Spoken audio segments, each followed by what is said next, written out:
हम क्या करेंगे इस क्वेश्चन के according what do you mean by वैदिक एजुकेशन है, वैदिक सिस्टम ऑफ एजुकेशन और वैदिक एजुकेशन। तो फर्स्ट हम इंडियन फिलोसॉफी का इंट्रोडक्शन देंगे। तो इंट्रोडक्शन देखिए 2 या 3 लाइन का है, मैक्सिमम 2-3 लाइन का लिखते हैं, बिकॉज यहाँ पे बहुत पॉइंट्स आएंगे, शॉर्टकट करना है तो आपको मैं 2-3 लाइन देती हूँ। इंडियन फिलोसॉफी हैज बीन और however intensely spiritual and has always emphasized the need of practical realization of truth। अभी ब्रेक करें पॉइंट को, दैट इज इंडियन फिलोसॉफी के पास 2 पॉइंट्स हैं। क्या चाहता है इंडियन फिलोसॉफी? इंडियन फिलोसॉफी चाहता है कि स्पिरिचुअल वैल्यूज को इंक्रीज करे। लोगों में कौन सा चीज इंक्रीज करेगा? Spiritual values, to increase spiritual values, ठीक है, and need of practical realisation of truth. ये है 2 पॉइंट, ठीक है। इंडियन फिलोसॉफी का क्या पॉइंट आया कि वो चाहता है लोगों में स्पिरिचुअल वैल्यूज को इंक्रीज करे, and second point need of practical realisation of truth. Practically आप ट्रूथ को समझो, सत्य क्या है उसको समझो, ये चीज चाहता था। तो ये पॉइंट लिख लिए। उसके बाद ये मीनिंग में आएगा, that is in India. In India word philosophy, ये जो वर्ड है फिलोसॉफी का, ठीक है, ये वर्ड फिलोसॉफी का मतलब क्या है? Is equalized with the term darshan. तो ये फिलोसॉफी का आप इंट्रोडक्शन ऑलरेडी जानते हैं, कहाँ पे पढ़े? फर्स्ट क्वेश्चन में पढ़े, ठीक है, यूनिट 1 का फर्स्ट क्वेश्चन में पढ़े। तो वहां से आप डायरेक्ट इसको लिख सकते हैं, ठीक है। सो वहां से आप philosophy, what do you mean by philosophy, वो जो पॉइंट था पूरा एंड उसका जो मीनिंग था उसको आप यहाँ पे डाल सकते हो। That is in India the word philosophy. इतना कुछ नहीं लिख के वहां से डायरेक्ट लिख सकते हैं। सो इसको क्या बोला जाता है इन टोटलिटी पता है? फिलोसॉफी को इंस्ट्रूमेंट ऑफ विजन। इसके थ्रू आप किसी भी पर्सन को देख सकते हो, किसी भी पर्सन को देख सकते हैं। दैट मीन्स आप रियलिटी देख सकते हैं, रियलिटी। तो आपके अंदर जो रियलिटी है ना, रियल थिंग है, that is called your soul, pure soul. उसको आप देख सकते हो, उसको समझ सकते हो। सो इस पॉइंट को यहाँ पे लिख दिया। अभी इंडियन एजुकेशन पे चलते हैं। हाउ इंडियन एजुकेशन स्टार्ट्स, कैसे स्टार्ट हुआ? सो इंडियन एजुकेशन स्टार्ट्स, और India starts from the Vedas. हम अगर बोले इंडियन एजुकेशन स्टार्ट हुआ है वेदास से, वो भी चलेगा, या फिर हम बोल सकते हैं कि इंडियन जो सिस्टम है और इंडिया जो स्टार्ट हुआ है, अभी इंडिया कुछ नहीं था पहले ना, ये सारे जंगल थे, हो गया, कुछ भी नहीं था, इसका नाम इंडिया बना, भारत बना, एक्चुअली भारत बना, उसके बाद इंडिया बना। सो ये चीज आया कहाँ से? दैट इज वेदा से आया। तो ये वेदांत से आए, and it continues with the 6 system of Indian Darshan. India के जो दर्शन पॉइंट है ना, इंडिया को व्यू करो, इंडिया को देखो, तो उसके पॉइंट के हिसाब से यहाँ पे 6 सिस्टम्स हैं, 6 सिस्टम्स है। कितने सिस्टम्स हो गए? 6 सिस्टम्स हैं, सिस्टम्स ऑफ इंडियन दर्शन, ठीक है। उसके अंदर कुछ कुछ पॉइंट्स हम यहाँ पे मेंशन करेंगे। सो पहला है रामायण, उसके बाद आया महाभारत, एंड उसके बाद आपका आ गया प्रस्थन त्रय। तो इतना पॉइंट याद नहीं आ रहा, रामायण महाभारत याद आया, so etcetera, and some points are given below, some points are given below.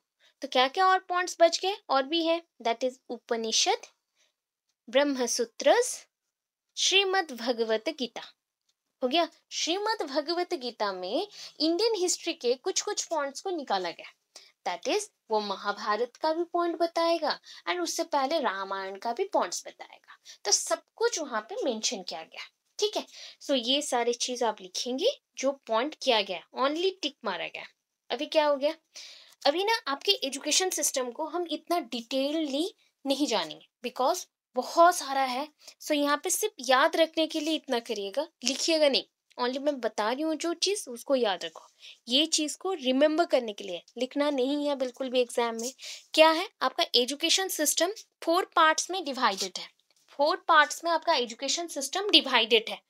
First point, that is the ancient education, ancient education, that is the वैदिक सिस्टम ऑफ एजुकेशन, और वेदास के थ्रू जो स्टार्ट हुआ, that is called the ancient education. अभी उसके बाद आता है मिडिवल एजुकेशन, मिडिवल एजुकेशन। तो उसमें क्या आएगा? बुद्धिज्म आएगा, जैनिज्म आएगा। क्या क्या आएंगे? बुद्धिज्म एंड जैनिज्म, ठीक है। Buddhism and Jainism. उसके बाद क्या मेंशन है देखो अच्छे से, ये क्वेश्चन प्रीवियस ईयर आया था, ठीक है। मॉडर्न एजुकेशन और बिफोर इंडिपेंडेंस पीरियड एजुकेशन और ब्रिटिश एजुकेशन। तो यहाँ पे बहुत सारे कमीशंस आएंगे, बहुत सारे एक्ट्स आएंगे, चार्टर एक्ट, हंटर कमीशन बोल सकते हैं, चार्टर एक्ट डिफरेंट टाइप्स के, 1813 है, 1831 है, Wood dispatch, Macaulay minutes, Adams report, बहुत सारे हैं, ठीक है।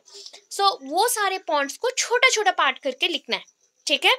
एंड ये बिफोर इंडिपेंडेंस हो गया।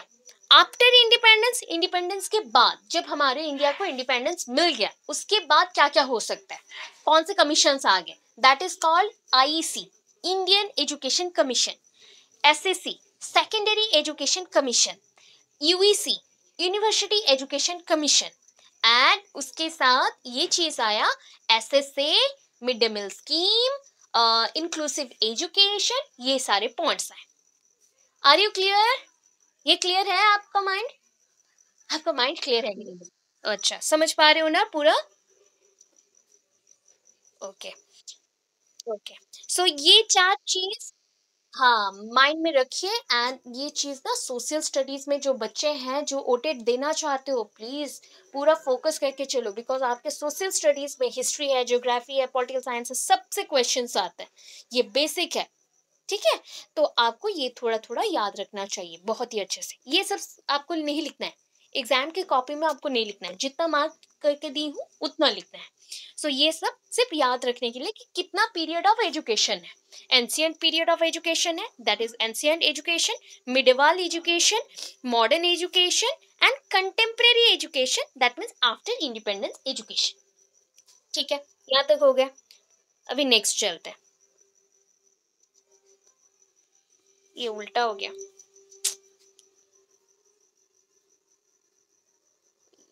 उल्टा हो गया, तो आपको स्क्रीन को घुमाना है, बिकॉज ये उल्टा हो गया। वो भी उल्टा ही कह रहा है। जानना है कि it leads to our salvation. ये जो एंशियंट एजुकेशन है ना, यहाँ से आपको क्या पता चलता है, दैट इज आपको मुक्ति का पथ ढूंढना है, ठीक है। लीड्स टू आवर साल्वेशन, आपको साल्वेशन चाहिए, मोक्ष चाहिए, मोक्ष प्राप्ति करना है, तो उसके अकॉर्डिंग आपको प्रोग्रेस करना पड़ेगा, इतना पॉइंट मेंशन है। उसके बाद वेदास है। सो वेदास में आप जानते हैं वेदास क्या है? ये ना सबसे ओल्डेस्ट ओल्डेस्ट लिटरेरी आप बोल सकते हो मॉन्यूमेंट है। मॉन्यूमेंट आप जानते हो, जैसे कि स्तंभ होते हैं, पुराने स्तंभ होते हैं, या फिर पुराने कोई चीज होता है, तो हम उसको बोलते हैं कि ये मॉन्यूमेंट्स हैं, जो कि बहुत ही इसमें कुछ प्रिंटेड मटेरियल्स भी होते हैं, उसको देख के कुछ हम सीख सकते हैं। तो यहाँ पे भी कुछ चीज लिखा गया है, बहुत ही पहले के टाइम पे कैसे बच्चे पढ़ेंगे, कैसे मेडिसिन बनेगा, कैसे अस्त्र शस्त्र बनेंगे, सारी चीजों के बारे में लिखा गया है। तो वेदास इतने सारे पॉइंट्स को क्या करता है, कलेक्ट करता है। तो वेदास आर कॉल्ड, और वेदास आर कलेक्टिव विजडम। इसको क्या बोल सकते हैं, ये कलेक्टिव विजडम है, ठीक है, कलेक्टिव विजडम है। आ गया, हम नेक्स्ट में आ रहे, हो गया, बस इतना ही, कलेक्टिव विजडम। अभी सिस्टम्स है, अभी कौन सा सिस्टम बोल रही हूँ, दैट इज वेदास, तो सबसे ओल्डेस्ट है। अभी वेदा को कितने टाइप्स के वेदास है, चार।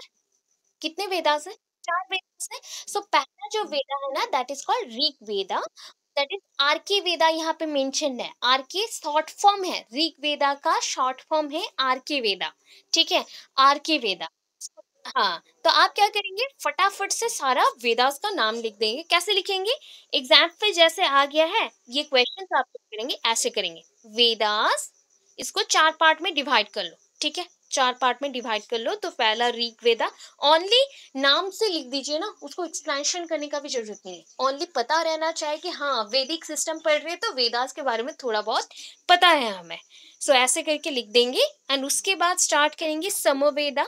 ऋग्वेदा के बाद आया समवेदा, देन आया यजुर्वेदा, देन आया अथर्वण वेदा, दैट इज कॉल्ड अथर्व वेदा हम बोल सकते हैं। सो वेदा हम इंग्लिश में बोल रहे हैं, अदरवाइज इसको वेद बोला जाता है, वेद।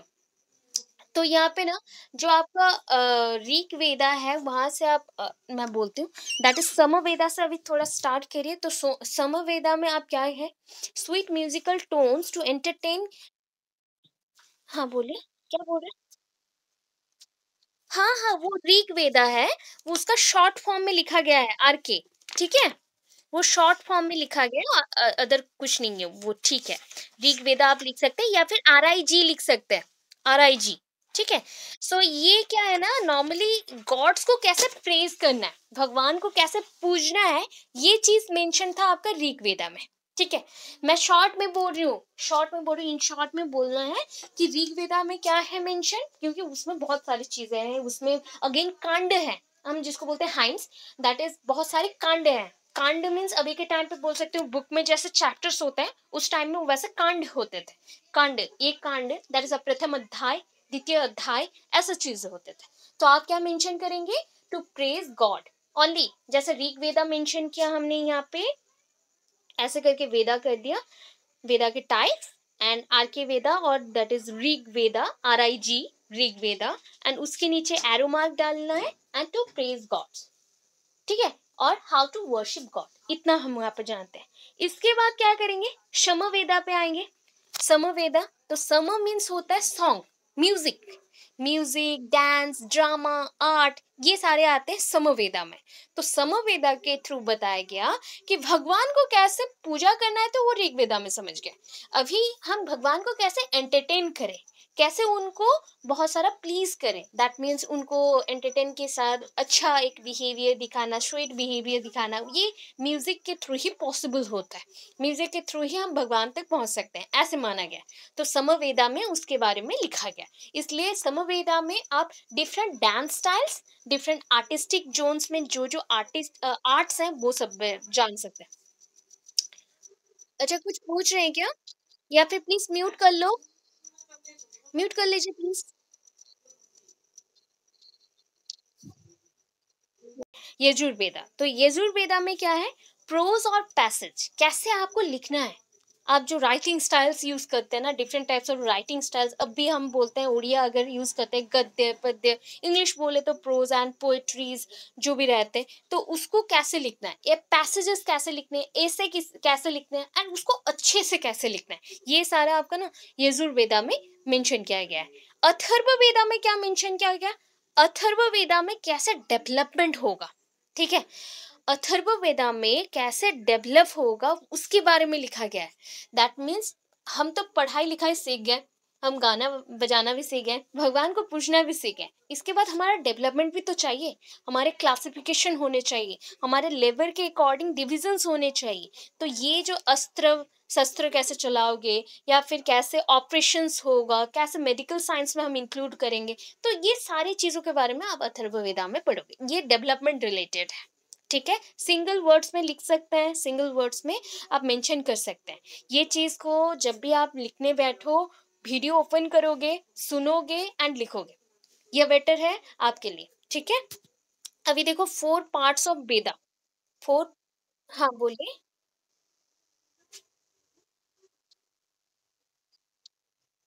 हाँ, यजुर्वेदा में आप क्या कर सकते हो, प्रोज एंड पैसेज के थ्रू, मीन्स मंत्र संत्र, जो आप बोलते हो ना मंत्र तंत्र, ठीक है, उसको पहले लिखना होगा ना, लिख के हम फिर गॉड को वर्शिप करेंगे।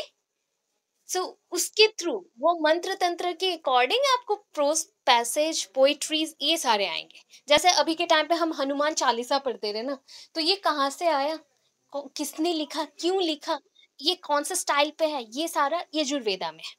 ठीक है, ओके, चलो नेक्स्ट चलते हैं। अभी देखो क्या क्या है, 4 पार्ट्स ऑफ वेदा। ठीक है, सो 4 पार्ट्स ऑफ वेदा क्या क्या है, मंत्र संहिता, that is called Samhita.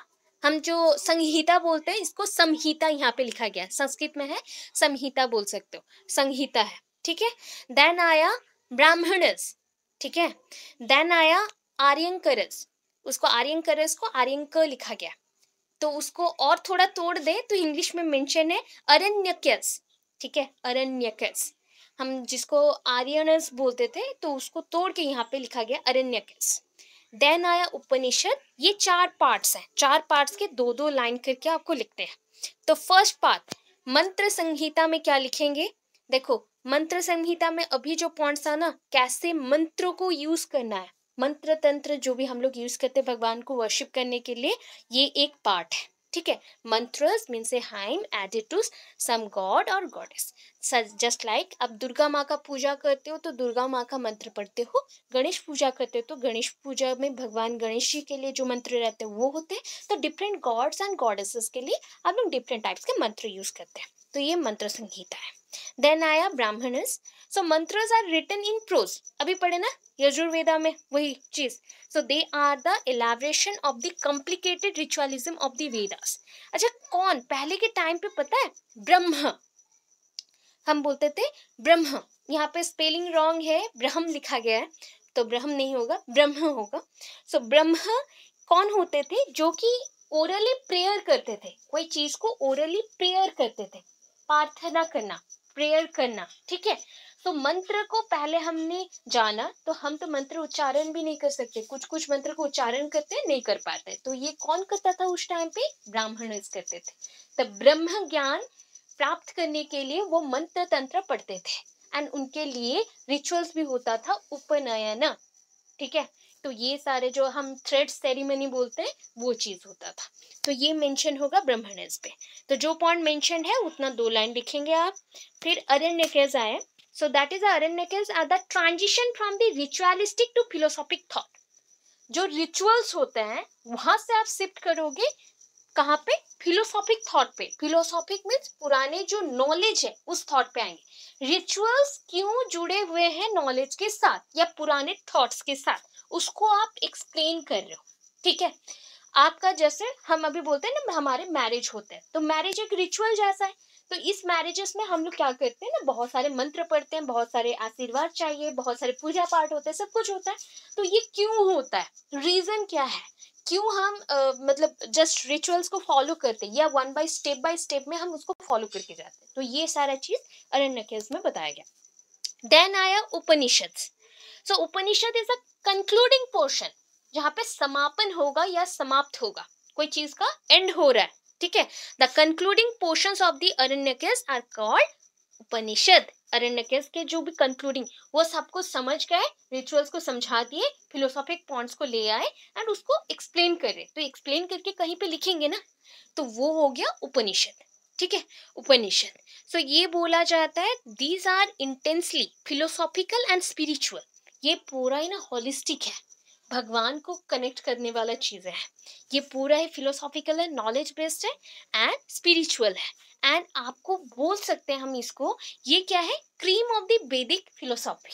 Just like आप कभी भी बाहर निकलते हो तो मेकअप करते हो, तो आप बोल सकते हो ये वैदिक सिस्टम का एक मेकअप का प्रोसेस है, मेकअप का। जस्ट लाइक आपको ट्रांजिशन किया जा रहा है, आप पहले रिचुअलिस्टिक थे, अभी आपको खींच के लाया गया कहाँ पे? फिलोसॉफिक पॉइंट पे, ठीक है। क्लियर है यहाँ तक? यस और नो, फटाफट बोलो। क्लियर है? इतना होने से हो गया, इतना होने से आपका बेसिक जो बहुत डिफिकल्ट लग रहा है ना, उतना पार्ट हो गया। अभी क्या है कि बेसिक प्रिंसिपल ऑफ वेदास, अगर वेदास को पढ़ाते हैं बच्चों को तो क्या क्या डेवलपमेंट होगा, ठीक है। सो यहाँ पे डायरेक्ट जिस पॉइंट पे टिक है एंड अंडरलाइन है, दैट मीन्स उसको हेडिंग देना है एंड अंडरलाइन पॉइंट्स को या फिर टिक पॉइंट्स को लिखते जाना है। सो हम मैक्सिमम 5 to 6 पॉइंट्स लिखेंगे। The concept of one god one world. Veda बोलता है कि भगवान एक है एंड हमारा जो वर्ल्ड है ना वो भी एक है। अगर वर्ल्ड एक है, भगवान भी एक होना चाहिए। सारे भगवान एक पावर है, एक एक भगवान को हम नहीं बोलेंगे अभी, यहाँ पे सारे भगवान को ना एक शक्ति रूप दे दो, ठीक है। शक्ति रूप पावर हो गया, उसी पावर को हमें पूजा करना चाहिए, वर्शिप करना चाहिए। ऐसा नहीं है इंडिविजुअलिटी में हम एक एक भगवान को पूजा करेंगे, बट हम लोग करते हैं, ऑब्वियस करते हैं। तो ये वेदा बोलता है कि सारे भगवान एक है, आप उस एनर्जी का, उस शक्ति का पूजा करिए, ठीक है। अभी सेकंड में आते हैं। God is one, only one, and he is all pervading, omniscient, omnipotent and omnipresent। यहाँ पे ओमनी वाला वर्ड बहुत ज्यादा आ गया, दैट इज यहाँ पे मेंशन किया गया, ये सुप्रीम स्पिरिट है, सबसे बड़ा है। सुप्रीम गॉड भी आप बोल सकते हो, जो कि सबसे ऊपर रहता है। गॉड एक ही है, अनेक नहीं है, एक ही है। एंड वो हमें जो डालना चाहता है, जो नॉलेज, वो डालेगा ही। वो हर जगह प्रेजेंट है, वो ट्रांसपेरेंट है, आप देख नहीं सकते, वो एक शक्ति आकार में है, उसको आप देख नहीं सकते, हर जगह वो प्रेजेंट है, हर समय आपके साथ है, बस इतना। एंड ओमनीपोटेंट मीन्स उनके पास ना खुद का ही एनर्जी है, उसको तोड़ोगे फिर एनर्जी आएगा और एक भगवान आएंगे, उसको तोड़ेंगे और एक भगवान आएंगे, ऐसा चीज है, ठीक है। सो इसको मेंशन करेंगे। Third point, there are 3 entities in the universe. अभी एंटिटी मीन्स क्या होता है, आकार हम जिसको दे सकते हैं। एंटिटी मीन्स एक वस्तु का जिसका आकार है, we are entities. That means हमारा शरीर है, हमारा सोल है हमारे पास, इसलिए हमारा एक आकार है। Without soul we are nothing, हम कुछ भी नहीं है। तो इसके लिए 3 पॉइंट्स आए, God, soul, matter.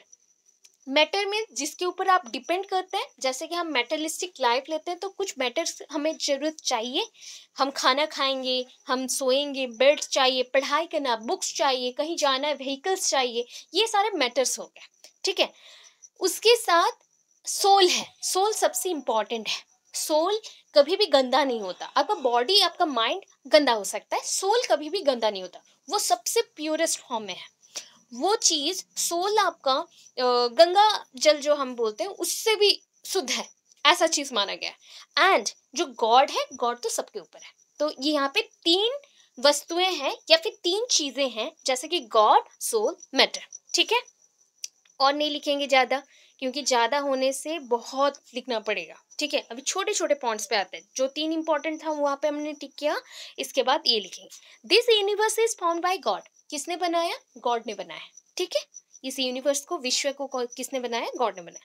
The universe is real always. Universe को आप देखते हो ना, ये रियल है। आप सोचेंगे नहीं ये कुछ ऐसा ही मैटेरियल है, लिक्विड फॉर्म में है या कुछ है, बट ये रियल है।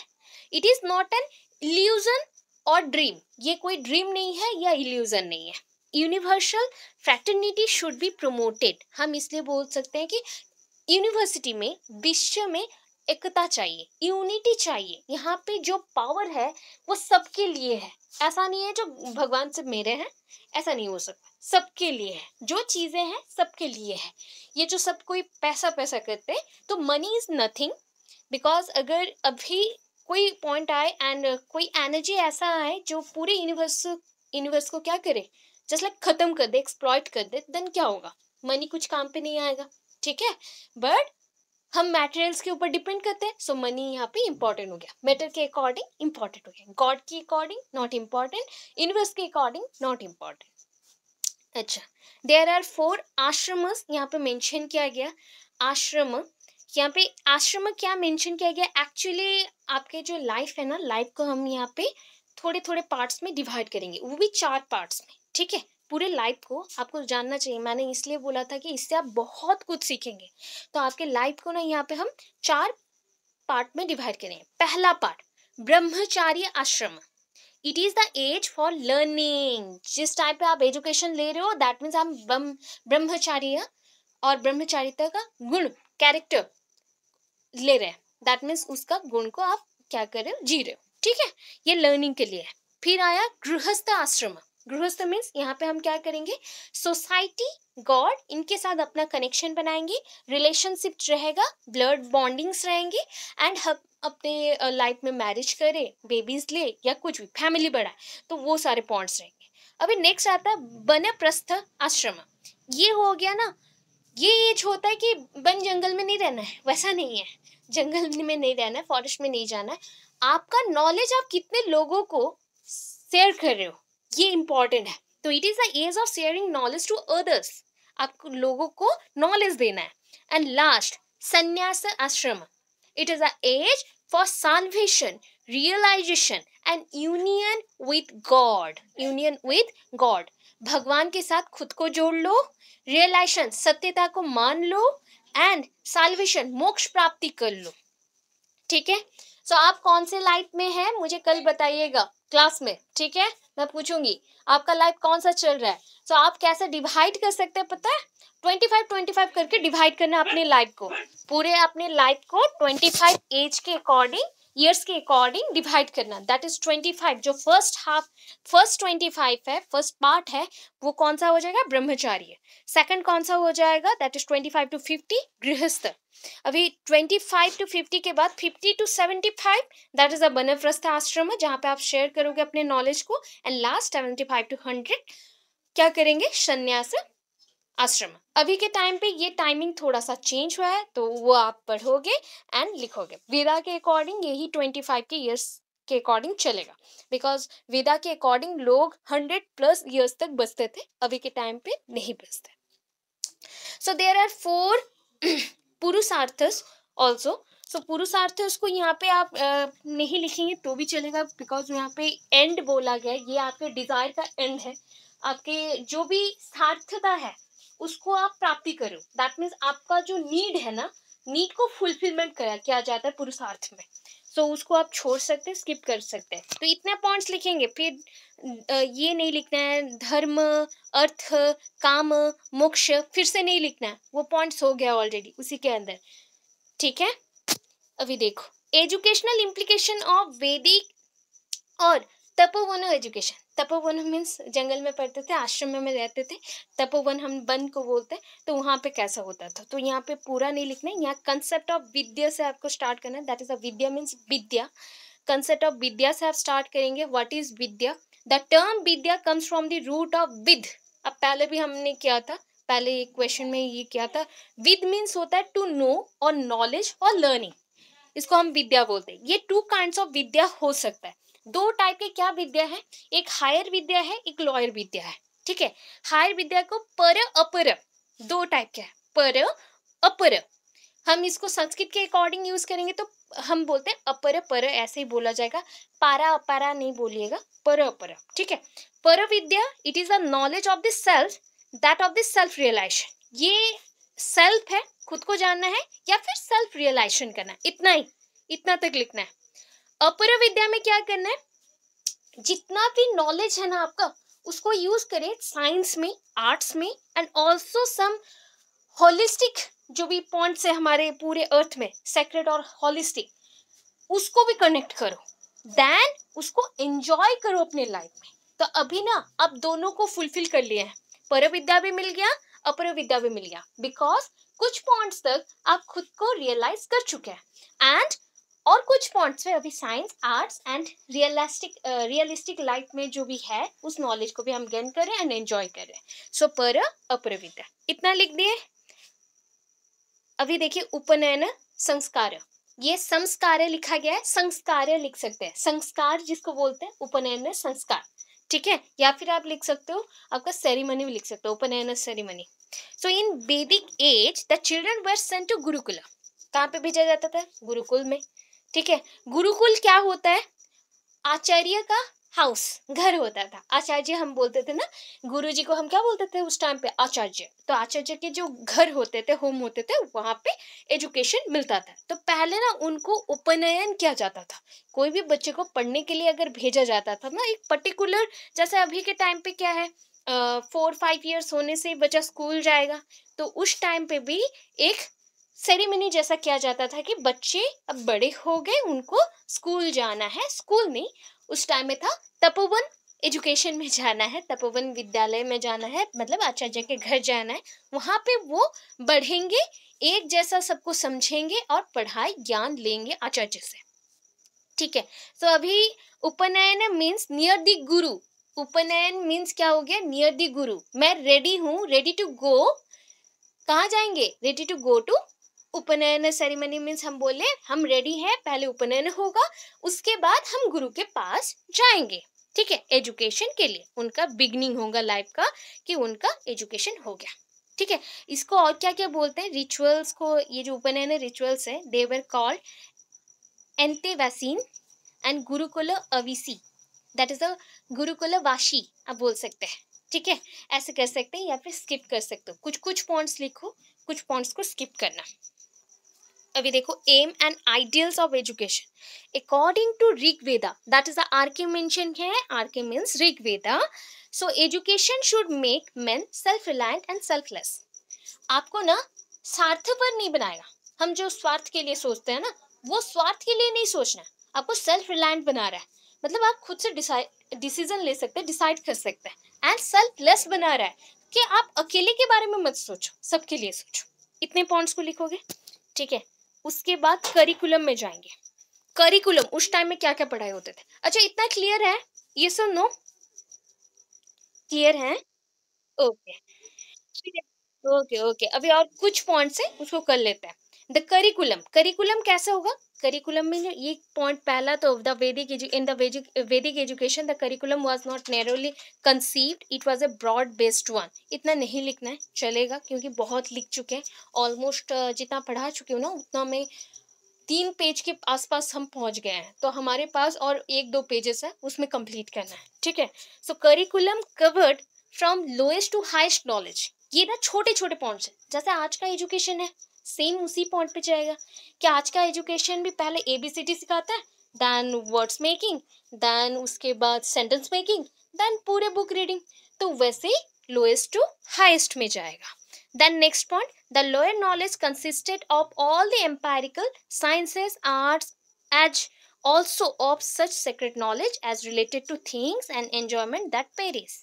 आप जो लाइफ में लेना चाहते हो, तो लोएस्ट नॉलेज में 2 टाइप के नॉलेज है, वो वहाँ पे आपने पढ़ा 2 टाइप का नॉलेज क्या है आपके लाइफ में, पर विद्या अपर विद्या, उसी के बारे में लिखा है। तो पर विद्या में आपने क्या पढ़ा, दैट इज आप क्या जानते हो, यहाँ पे वहां पे लिखा गया था कि आप पर अपर में, पर में आप खुद के बारे में जान रहे हो, रियलाइजेशन कर रहे हो, अपर में आप क्या कर रहे हो, साइंस के बारे में, आर्ट्स के बारे में, एंड जो थिंग्स आप रियलाइज कर चुके हैं सेल्फ फॉर्म को या फिर सेक्रेट नॉलेज को, उसके थ्रू आप जो चीज़ों को एंजॉय नहीं किए एंजॉय करेंगे। तो इस चीज़ को हम यहाँ पे लोअर नॉलेज पे लेंगे।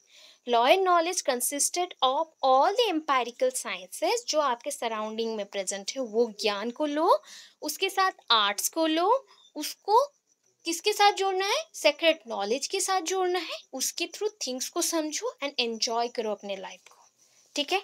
हायर नॉलेज में क्या करेंगे, दैट इज यहाँ पे हायर नॉलेज पे आप खुद को समझोगे, ठीक है। So the higher knowledge refers to the imperishable one, the study of 4 Vedas was a must. यहाँ पे क्या करना है, स्टडी ऑफ 4 वेदास, 4 वेद को जैसे भी करके पढ़ना है, ठीक है।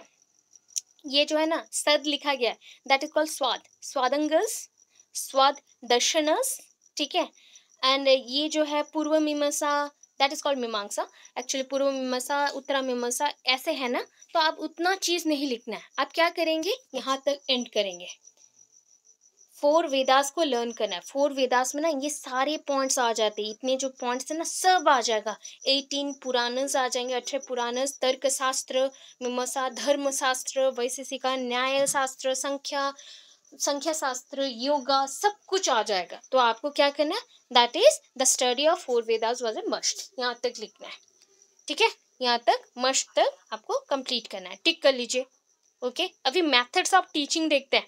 Methods of teaching is totally traditional one. अभी के टाइम पे मॉडर्न टीचिंग है, उस टाइम पे नहीं था। क्या है, नेचर बेस्ड एनवायरनमेंट में पढ़ाई करना है, कैसे, जस्ट लाइक पेड़ के नीचे, ठीक है। पेड़ के नीचे पढ़ेंगे, provided in the gurukuls, nature based education, nature based environment was provided in the gurukuls and nature based education दिया जाएगा।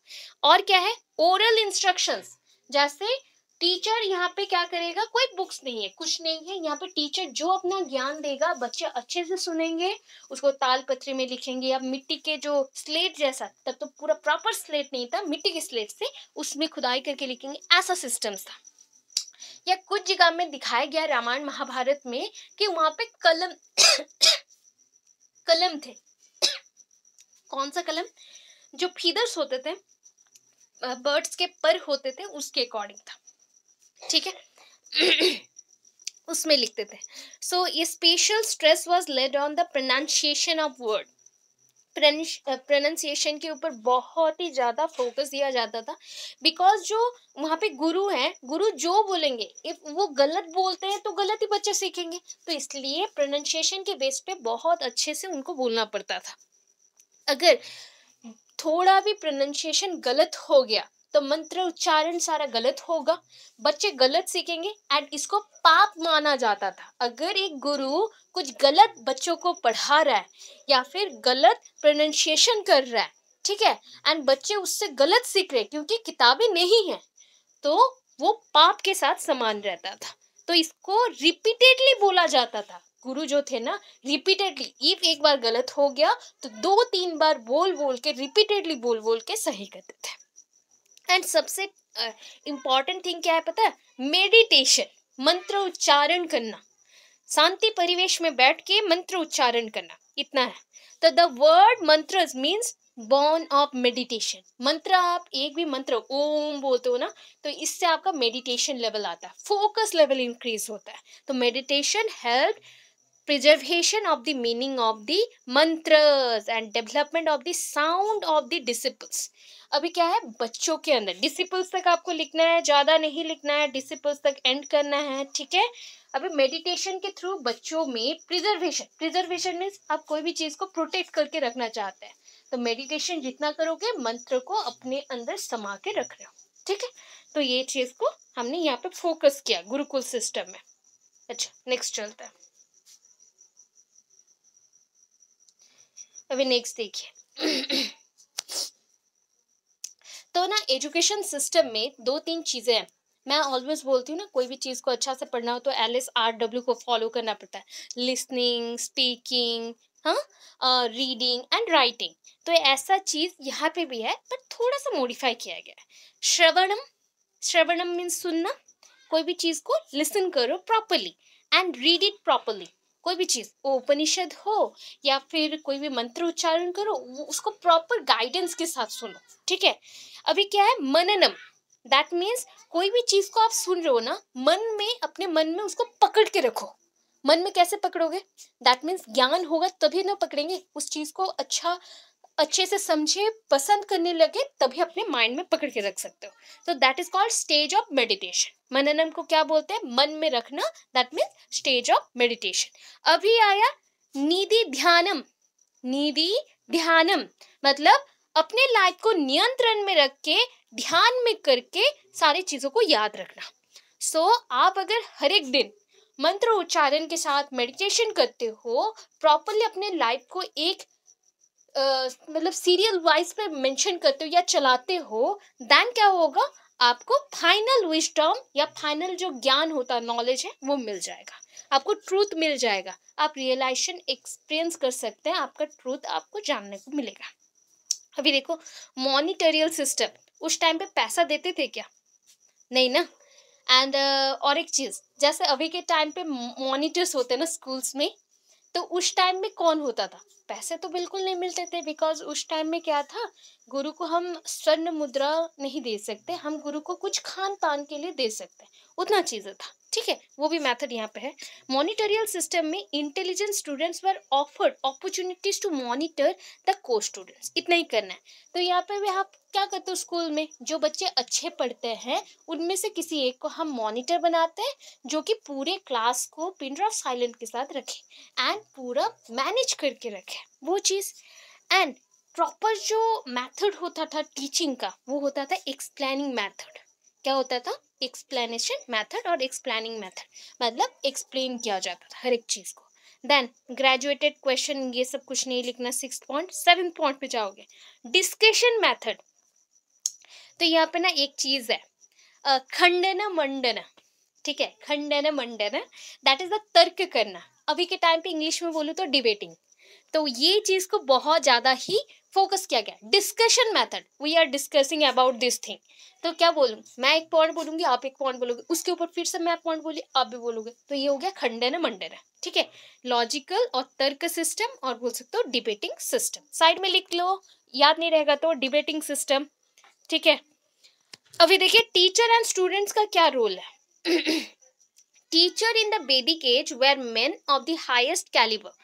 सबसे ज्यादा ज्ञान उनका है, तो हाईएस्ट कैलिबर भी उनका ही होगा। उनका नॉलेज का ज्ञान बहुत ज्यादा है, वो स्पिरिचुअल प्रोग्रेस है, दैट मीन्स वो भगवान के आसपास है, ऐसे माना गया है, ठीक है। दे पोजेस द इन्फ्लुएंस, कुछ कुछ इन्फ्लुएंस है उनके पास, कैसे? फायर, दैट इज अग्नि, ठीक है। चिवलरी लाइक इंद्र, ठीक है।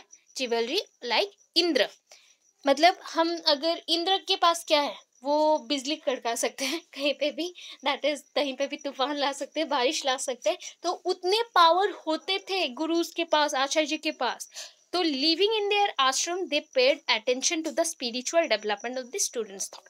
तो ये सारे गुण को वो बच्चों को सिखाते थे अपने, जब बच्चे उनके आश्रम में रहते थे, अपने आश्रम में रहते थे, देन उनको अटेंशन देके समझाया जाता था। इतना चीज लिखेंगे। अभी following with the duties of the student, जो कि गुरुकुल में रहते थे उनका ड्यूटी क्या है, मैं पहले भी आपको बोल चुकी हूँ कि क्या क्या ड्यूटी है, फिर भी बोलती हूँ। जैसे कि सर्विस टू गॉड होता है ना, service to God is service to mankind, ऐसा बोला जाता है। तो मैंने उल्टा बोला, service to mankind is service to God, उल्टा बोल दिया। तो यहाँ पे बोला गया सेम चीज, service to gurus is service to god, same है, same with service to god. अगर गुरु को आप सेवा कर देते हो, दैट मीन्स आप डायरेक्टली भगवान को सेवा कर रहे हो। ये गुरुकुल का नियम था। सेकंड क्या है, he had to go out for alms, that is the, alms means होता है कि हम जो घर का चलाने के लिए, जैसे भिक्षाम, भिक्षाम देही, हम लोग भिक्षुक बन के जाते हैं ना, पहले के टाइम पे वही था। अभी के टाइम पे तो हम नौकरी करते हैं, बट उस टाइम पे वैसा तो नहीं था। बच्चे पढ़ने आए हैं तो वो गुरु के लिए खाना, खान पान का व्यवस्था करेगा। दैट मीन्स ऑल टोटल जो भी उसका चाहिए, फल मूल चाहिए या फिर पानी चाहिए, जो भी चाहिए सारा व्यवस्था वो करेंगे। ठीक है, इतना करोगे।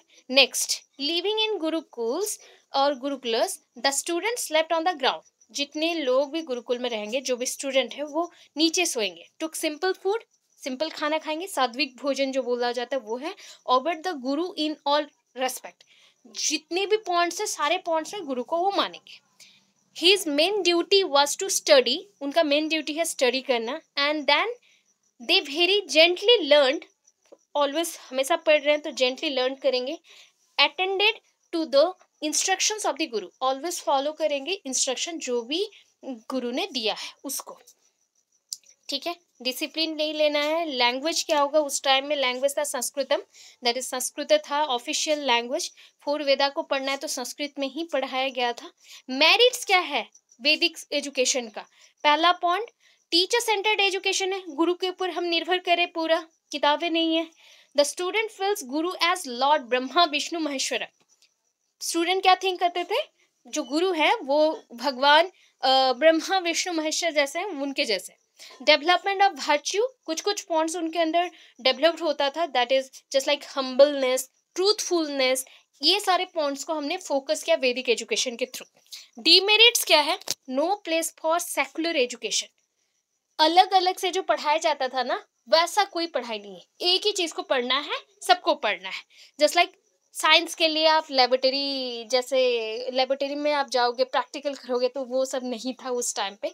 जो चीज़ पढ़ना है सबको सेम पढ़ना है, ऐसे आर्ट साइंस कुछ नहीं था, एक ही चीज़ पढ़ना है।